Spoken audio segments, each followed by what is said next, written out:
Those layoffs approved tonight by a small town school district right in the heart of the holiday season. The job cuts come amid a budget shortfall tied to a $5 million settlement awarded to a former student who suffered hazing and abuse under the leadership of former football coach Jeff Myers, who is still on the payroll.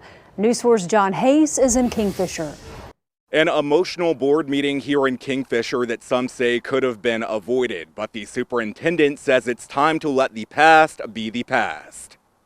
And we will miss every face and treasure every memory. Stuart Purinton addressing an equally emotional Kingfisher Public School Board Wednesday evening. You should be safe. I mean, this is serious business. The board voted to accept his and 17 other employees' resignations in less than 10 minutes, but interim superintendent Andy Evans says they spent 8 weeks trying to find another way. These are hard decisions that a board has to make. The layoff announcement tied to a $5 million settlement following a lawsuit filed by former football player Mason Mecklenburg, alleging years of physical and mental abuse at the hands of former coach Jeff Myers. We spoke with Mason's father, Justin, this summer. He was shot at close range with a paintball gun while Coach Myers stood there and watched and laughed at it. That settlement created a nearly $2 million budget shortfall, meaning cuts had to be made. It's going to have a negative effect on students. However, we do have really good teachers in the district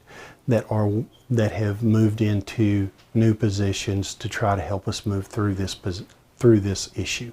Everyone impacted by the reduction in force, or RIF, will be paid through December 20th. Their final paycheck will come January 9th. Those who agreed to resign without a due process hearing will be paid an extra $2,500.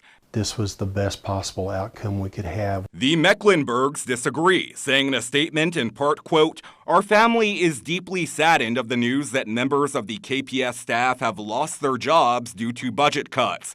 Compounding the hurt of innocent people losing their jobs is the fact that it did not have to be this way." They say an investigation into Myers years ago, before they took legal action, could have avoided all of this. They're also criticizing the district for keeping Myers on the payroll as a felony criminal child neglect case against him plays out in court. Is that hard, though, to look these employees, these professionals, a lot of them spending a few decades with the district, to look them in the eye and say, this man currently gets to keep his job because there's a criminal investigation, but we have to let you go because we just don't have the money? There are RIF rules, and those rules say that you have to go to the last hired temporary contract teachers before you can start doing RIFs or go look at administrators or go look at support personnel. In Kingfisher, John Hayes, Oklahoma's News 4. A judge denied Myers' request to dismiss the criminal case last week. His next appearance is set for February.